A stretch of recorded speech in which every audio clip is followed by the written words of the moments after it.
بالله من الشيطان الرجيم بسم الله الرحمن الرحيم إن الحمد لله نحمده ونستعينه ونستغفره ونؤمن به ونتوكل عليه ونعوذ بالله من شرور أنفسنا ومن سيئات أعمالنا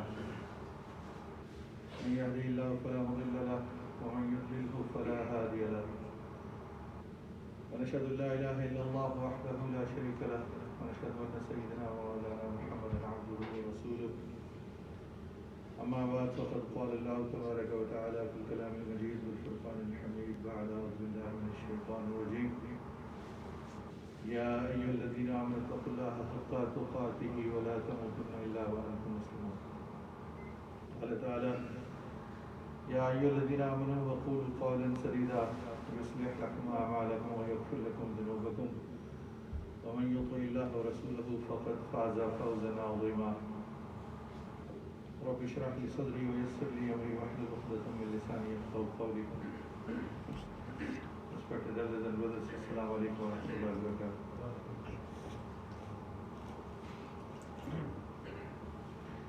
All praise to Allah subhanahu wa ta'ala, who is our Khaliq, our Malik. Allah subhanahu wa ta'ala is the sole owner of everything. May Allah subhanahu wa ta'ala bring this reality into our conscious and subconscious. Consciously we know He is Allah. Consciously we believe He is Allah.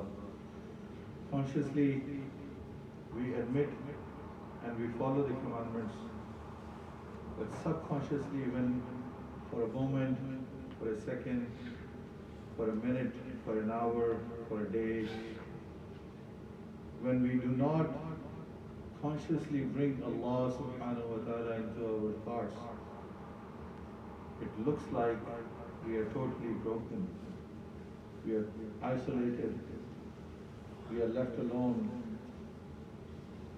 There is no one that we are going to turn to. So that's why we should always make dua that may Allah subhanahu wa ta'ala be in our conscious and subconscious both. Of course, that is the condition of ihsan, and it's not easy to get to that particular condition.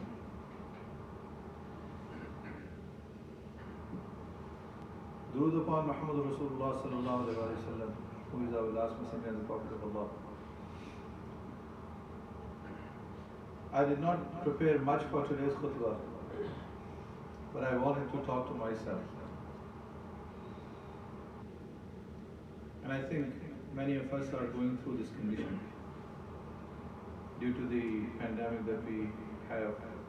May Allah subhanahu wa ta'ala protect the entire ummah of Rasulullah sallallahu alaihi wasallam.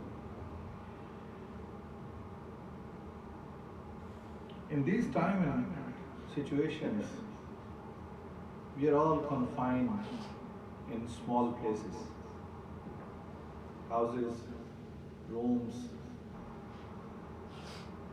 kitchens, stores, and there are a few things those are totally disconnected.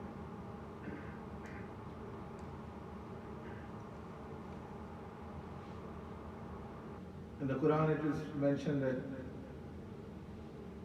remind, because reminder is beneficial, and that reminder is kind of 90% off from our daily life. We used to go to the masjid once, twice. We used to go and meet brothers. We used to have halaqas in different masajid. We used to have some kind of learning and teaching. So the reminder is kind of totally absent from us now. And something that has replaced those reminders is also a reminder, but of another kind. And that reminder has shown up in the form of a screen. Whether that is a TV screen, or that is a computer screen, or that is your phone screen. If we just notice I think the amount of time that we have lost living outside our house, almost, if not 100%, then at almost about 50 to 70% time, we are now using that on the screens.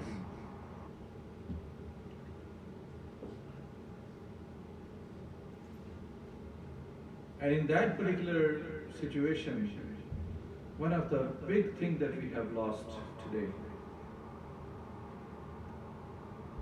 is the sweetness of Iman.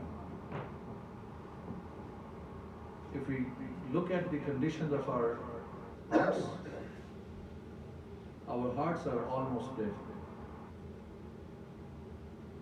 When we pray Salah, it doesn't provide an effect of Salah. It becomes kind of an activity.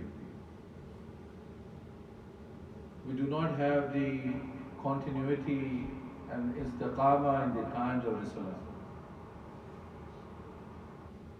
And ulama says that when you lose the sweetness of the Iman, it means the heart is getting hardest, and at the same time the heart is getting black, is being marked every now and then. And how that heart is being marked, it starts with your eyes. When you use your eyes in such a way that certain images, they come and sit here, that travels through your heart and make a space in the heart, and whatever the space they use within the heart, that space is no more available for the taqwa. That space is no more available for the fear of Allah. That space is marked black. It's fearless, it's not fearful. And if we continue, I'm coming back to the same point, and as I mentioned, I'm talking to myself. Nobody should even think that I'm communicating to you all. If we start calculating the amount of time we are spending on all those screens, we can imagine how much have we been importing within our body to the heart, and how hard our heart is, and why there is no khushu in the salah, why there is no connection with Allah subhanahu wa ta'ala, why we feel like my du'as are not accepted. You know, we all heard the story of those three men in the cave, whereby this one person, when they were all got into the cave and a big boulder came to their door, entrance of the cave, they were all kind of locked in, and the rock was so big that the three of them, they could not move that rock out. So they made mashwara how to get rid of this situation. And they said, why don't we talk about something good we have done in the life?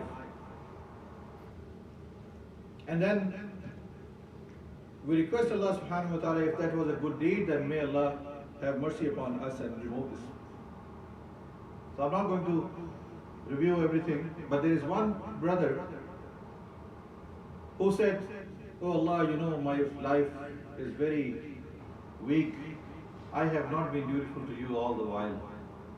But there is something that I remember. I did that was very, very hard. That was very tough on me. You remember that I was alone in the room? Oh Allah, this beautiful lady came and she offered me herself to establish haram relationship with this lady. She was so attractive and beautiful that no one, I believe, could say no to her. But at that moment, oh my Allah, the fear of yours come to my heart. And I thought about you and your presence. And I said no to that particular lady. And I ran away from that Gunahi Kabira, the great sin. Oh Allah, if you like my that obedience, remove this boulder away from us. And the moment he said, the big rock moved a little bit away from the way. I'm relating it to when we complain our du'as are not accepted.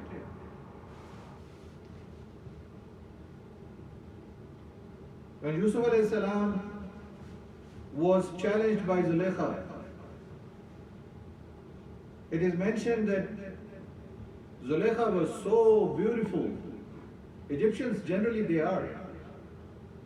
But she was so beautiful, and Yusuf alayhi salam was very young at that age. And when they had encountered, when Yusuf alayhi salam wanted to run away from Zulaykha, he did not say that, I don't want to commit something with you. I do not want to establish bad relationship with you. He did not say that. Yusuf alayhi salam said, Oh Allah, save me from this moment. He did not say, I am very pious. I got no problem. I know how to take care of this. He said, Oh Allah, save me from this moment. If you don't, I will get involved with the zulm in my life. Respected elders and brothers,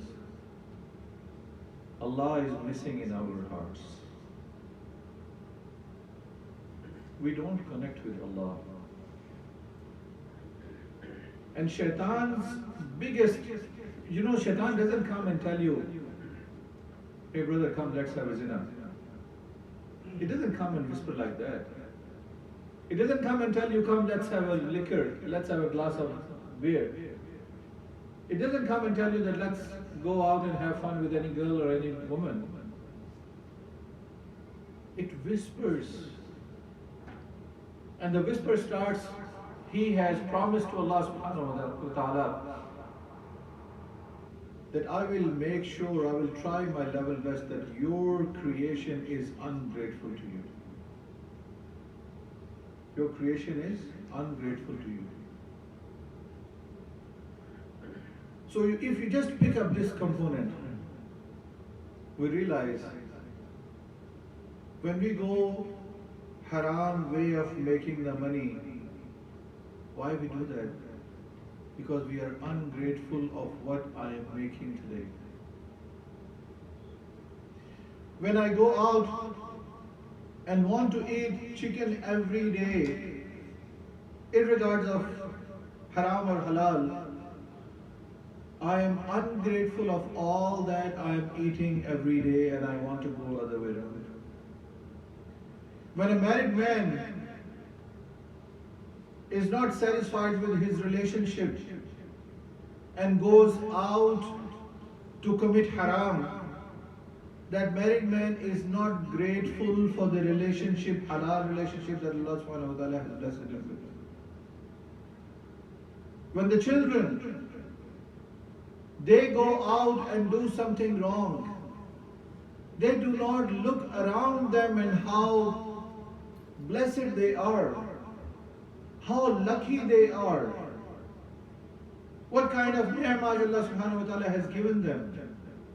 And they want more games, more computer gadgets, more of branded stuff, more of this, more of that.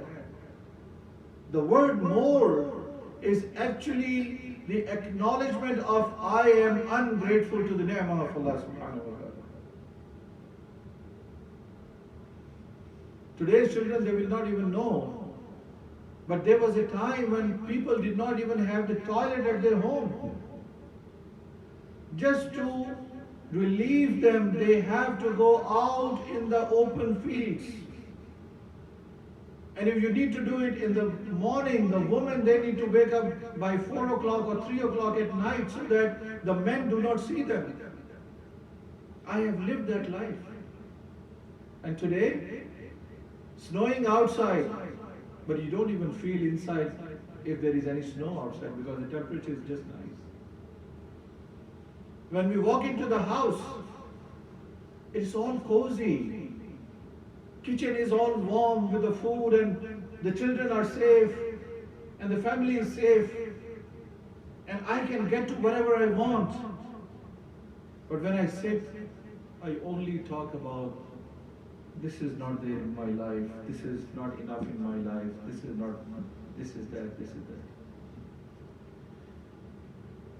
So the first thing that Shaitan does is make us ungrateful.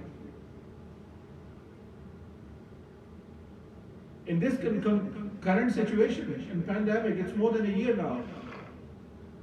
We were ungrateful of masajid being around. We did not visit masajid the number of times we should have. And guess what? Now masajids are closed. We did not have the Tarawih last year in the masajid. The way conditions going on, I'm assuming the same this year as well. But was I present at the Tarawih every year previously? Did I pay the rite of the Ramadan when the Ramadan came before the pandemic? Was I grateful to Ramadan the way I was supposed to? When you are not grateful of something, that ni'mah is being snatched away. The second thing that Shaitan does very hard, works very hard on. Shaitan wants to make us shameless. One of the best things that Shaitan wants to do is make us shameless. Let's go back and learn this from the example. When Adam alayhi salam was informed, eat everything but not from this tree. When Adam alayhi salam went and ate from that tree, what happened? There is one thing that everyone remembers. What happened? Adam alayhi salam and Hawa alayhi salam, both of them lost their clothes. They became naked. This is the ultimate goal of Shaitan for us. Respected elders and brothers, and especially children, there is a billions and trillions dollars industry of pornography. Their only aim is to make us shameless. If you go out in the market, you want to buy the ladies' clothes, those are short, you will be shocked to see the price. They are more expensive than the longer clothes. If you want to buy a long shirt, long sleeves, long shirt, that will be cheaper than something which is sleeveless and whatever. So the whole industry is working towards the goals of Shaitan. When we are confined in our homes, when we got no plans to consume the time that I have, Shaitan will start whispering. A boy might be looking at the things, let me see how a Muslim boy can kiss a Muslim girl. The Shaitan is putting in his mind, I just want to see that, oh, Muslim can do this. I'm watching. Shaitan is playing his trick. There is a salah time, and I'm listening to the bayan. Maghrib salah time, I have to pray quickly, and I'm listening to the bayan. I'm doing something pious, but that's not the time for bayan, that's the time for salah.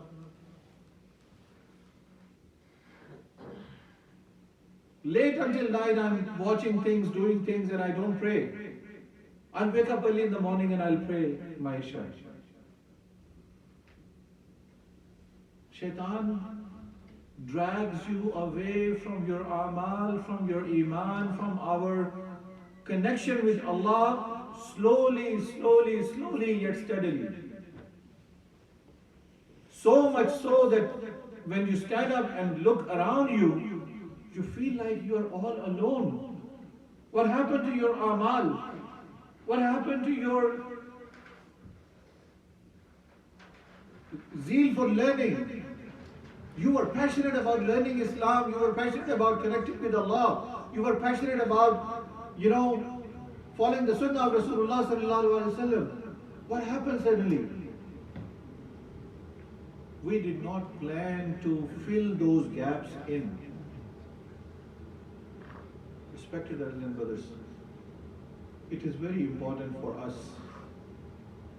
and I'm reminding myself, to plan your time. Do not leave yourself idle. Do not sit idle at home. Do something constructive. If you're working, you have time, learn something that can get you a better job. If, for example, there are projects at home that you have not done for years, this is the time when you can get to those projects. If, for example, there are brothers and sisters in the community, those had been looking for help and now you have time, this is the time to do that. If you are youngsters and you think that your college and school, they have given you some time away, learn the skills that you have to apply in your college or university so that you don't have to pay at that time. Make yourself ready ahead of time. The moment you leave your time idle, actually you have scheduled that time to meet the shaitan. Shaitan will make sure that you utilize that time.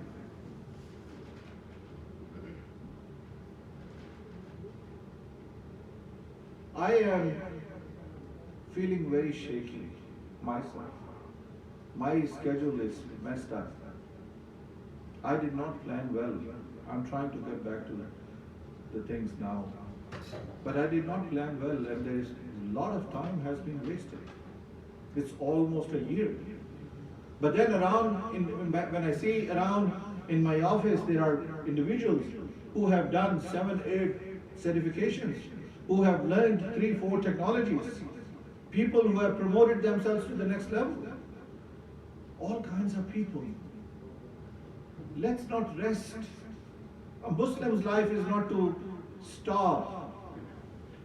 It is a growth in our iman, growth in our amal, growth in our family, growth in our relationships, growth in our charity, growth in our support to anything. Muslim does not stay back and tawakkul and wait for the death. No.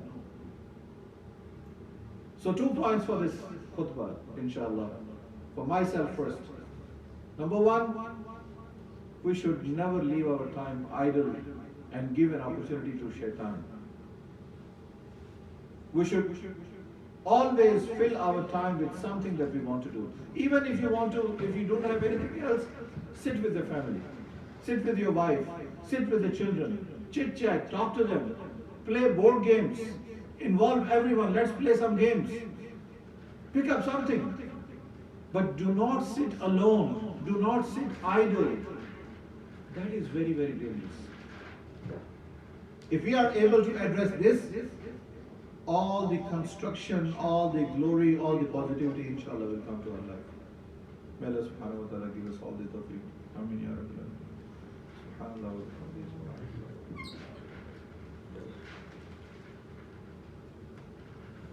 Allahu Akbar, Allahu Akbar, Allahu Akbar, Allahu Akbar. Ashhadu an la ilaha illallah. Ashhadu an la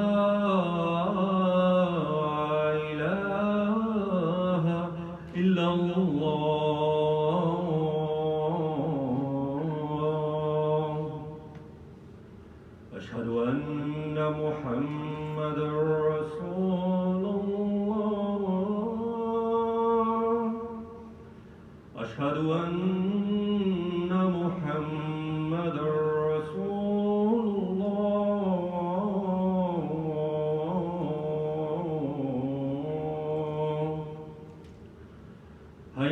على الصلاة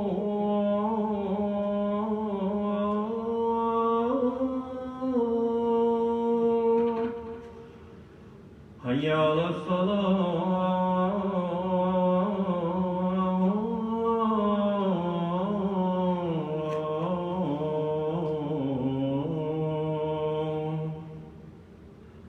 حي على الفلاح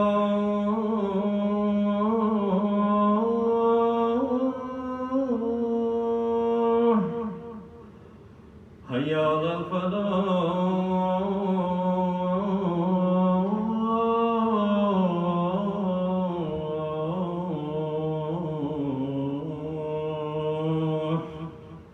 الله أكبر الله أكبر لا إله إلا الله.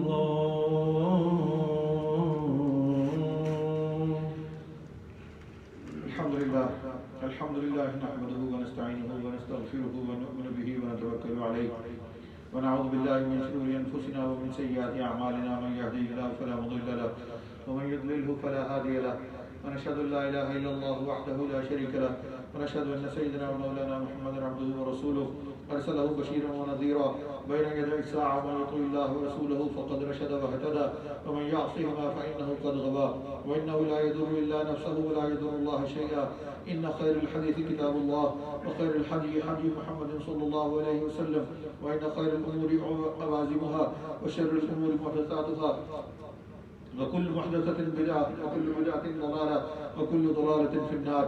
أما بعد فأعوذ بالله من الشيطان الرجيم. بسم الله الرحمن الرحيم.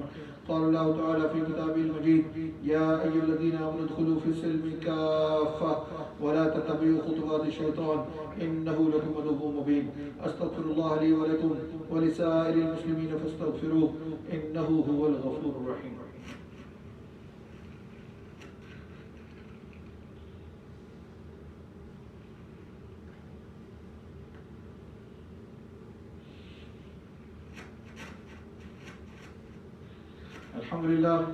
الحمد لله رب العالمين والصلاة والسلام على رسوله الأمين.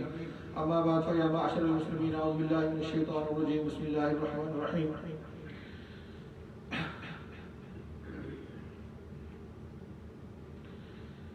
قال الله تعالى في كتابه الكريم إن الله وملائكته يصلون على النبي يا أيها الذين آمنوا صلوا عليه وسلموا تسليما. اللهم صل على سيدنا ومولانا محمد بعدد من صلى وصام. اللهم صل على سيدنا ومولانا محمد بعدد من قال وقام. اللهم صل على جميع الأنبياء والمرسلين وعلى سائر الصحابة والتابعين وعلى عبادك الصالحين. اللهم أيد الإسلام والمسلمين. اللهم انصر من نصر دين محمد صلى الله عليه وسلم واجعلنا منهم واخذل من خذل دين محمد صلى الله عليه وسلم ولا تجعلنا منهم. اللهم أرنا الحق حقا وارزقنا اتباعه وأرنا الباطل باطلا وارزقنا اجتنابه. اللهم ثبتنا على الإسلام. اللهم نور قلوبنا بنور الإيمان. اللهم اغفر للمؤمنين والمؤمنات الأحياء منهم والأموات. عباد الله رحمكم الله إن الله يأمر بالعدل والإحسان وإيتاء ذي القربى وينهى عن الفحشاء والمنكر والبغي يعظكم لعلكم تذكرون. اذكروا الله يذكركم وادعوه يستجب لكم ولذكر الله تعالى أعلى وأعلى وأعز وأجل وأتم وأهم وأكبر. وأقيموا الصلاة. الله أكبر الله أكبر الله أكبر الله أكبر. أشهد أن لا إله إلا الله أشهد أن لا إله إلا الله أشهد أن محمدا رسول الله أشهد أن محمدا رسول الله. حي على الصلاة حي على الفلاح قد قامت الصلاة قد قامت الصلاة. الله أكبر الله أكبر لا إله إلا الله.